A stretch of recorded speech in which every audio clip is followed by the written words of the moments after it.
ఆ జిల్లా రాజకీయాలకు ఉత్తరాంధ్ర గేట్వే. ఆ గడ్డపై పసుపు జెండా రెపరెపలాడితే అమరావతి గద్దెపై పసుపు దళం కొలువు తీరుతోంది. దశాబ్దాలుగా ఎన్టీఆర్ కాలం నుంచి ఆయన మనవడి జవానా దాకా టీడీపీకి అండగా నిలిచింది సిక్కోలు. కానీ ఇప్పుడు ఆ కోట గోడల మధ్య అసహనం అగ్నిపర్వతంలా రగిలిపోతోంది. ఏ క్షణాన్నైనా బద్దలయ్యేలా ఉంది.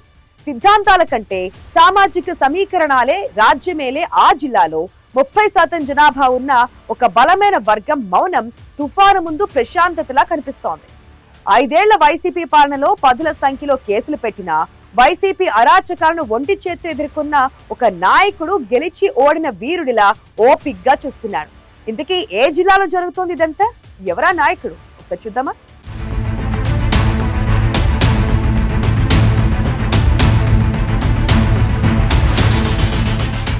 ఉత్తరాంధ్రలోని శ్రీకాకుళం జిల్లాలో రాజకీయ బలాబలాలను శాసించేది కళింగ సామాజిక వర్గం. దాదాపు 5 లక్షలకు పైగా ఓటర్లు గెలుపోటముల్లో కీలకం.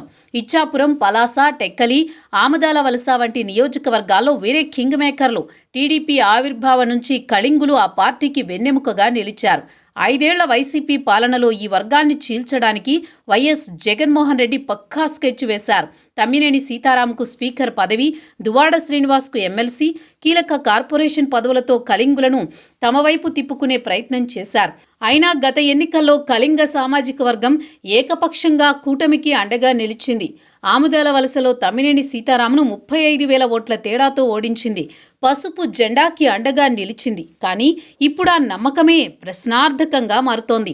కేబినెట్లో కళింగులకు చోటు లేకపోవడం గ్రౌండ్ లెవెల్లో అసంతృప్తికి బీజం వేస్తుంది. జిల్లాలో 3వ స్థానంలో ఉన్న సామాజిక వర్గానికి దక్కిన ప్రాధాన్యం కూడా కళింగులకు దక్కడం లేదనే భావన గ్రౌండ్ లెవెల్లో బలపడుతోంది.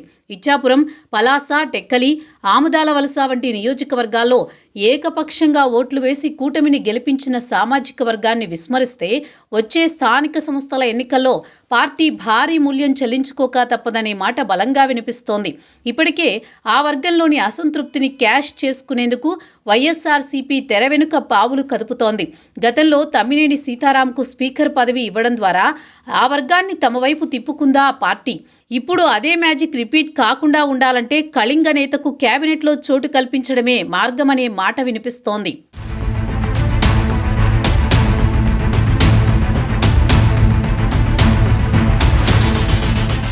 జిల్లాలో సింహభాగం వాటా ఉన్న కళింగ సామాజిక వర్గానికి గుర్తింపు ఇవ్వడం ద్వారా ఉత్తరాంధ్రలో ఆ వర్గానికి బలమైన సంకేతం పంపే అవకాశం ఉందంటున్నారు.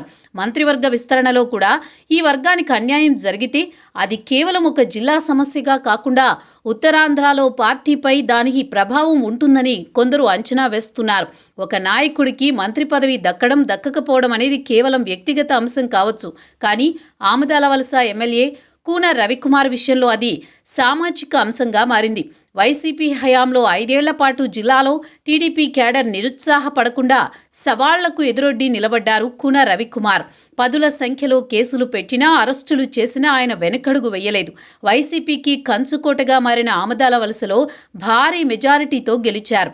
కూటమి అధికారంలోకి రాగానే కూన రవికుమార్కి మంత్రి పదవి ఖాయమనుకున్నారు. కానీ కొన్ని సమీకరణాలతో ఆయన్ని కేబినెట్లోకి తీసుకుని ప్రభుత్వం తర్వాత పీఏసీ చైర్మన్ హోదా కల్పించింది. కానీ సిక్కోలు జిల్లాలో కళింగులకు కొండంత అండగా ఉన్న కూనకు న్యాయం జరగలేదనే అసంతృప్తి ఆ వర్గంలో ఉంది. సామాజిక ఆత్మగౌరవాన్ని చాటిన నాయకుడికి మంత్రి పదవి ఇవ్వకపోవడం అంటే తమ పోరాటాన్ని కించపరచడమేనని కళింగ సంఘాలు ఆవేదన వ్యక్తం చేస్తున్నాయి. ఇదే సమయంలో అదే సామాజిక వర్గానికి చెందిన ఇచ్చాపురం ఎమ్మెల్యే బెందాళం అశోక్ పేరు కూడా చర్చకు వస్తోంది. అశోక్ విద్యావంతుడు, వివాదరహితుడు, సౌమ్యుడు. కానీ సిక్కోలు రాజకీయాల్లో అంత సాఫ్ట్నెస్ నడవదనే వాదన కూడా ఉంది. వైసీపీకి ధీటుగా తలపడాలంటే దూకుడు ప్రదర్శించే కూన లాంటి నాయకుడు ముందుండాలన్న అభిప్రాయం బలంగా ఉంది.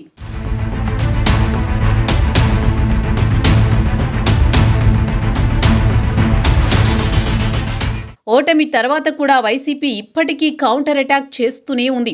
ఆ పార్టీని ధీటుగా ఎదుర్కోవాలంటే ఘాటైన వాగ్ధాటి ఉన్న నాయకుడు అవసరం అంటున్నారు సిక్కోలు తమ్ముళ్ళు. బెందాళం అశోక్కి పదవి ఇస్తే కళింగ వర్గం కోటాలో పదవి ఇచ్చామన్న పేరొస్తుందే గాని రాజకీయంగా తలపడాలంటే మాత్రం అది కూనాతోనే సాధ్యమని కొందరు విశ్లేషిస్తున్నారు. అశోక్కు పదవి ఇచ్చినా కళింగుల్లో అసంతృప్తి చల్లారకపోవచ్చనే వాదన కూడా ఉంది. ఇప్పటికే జిల్లాలో కళింగ నేతలు ఏకమవుతున్నారు. ఆత్మీయ సమ్మేళనాలతో తమ బలాన్ని చాటుకుంటున్నారు. తమ వర్గం ఐక్యతకు చాటుకునేందుకు ఈ సమావేశాలు పెడుతున్నా కీలక వర్గాన్ని విస్మరిస్తే తమ ప్రతిస్పందన వేరేలా ఉంటుందని పరోక్ష సంకేతాలిస్తున్నారు. సామాజిక న్యాయం అంటే కేవలం లెక్కలు సరిచూడడం కాదు, కార్యకర్తల మనోభావాలను గౌరవించడం.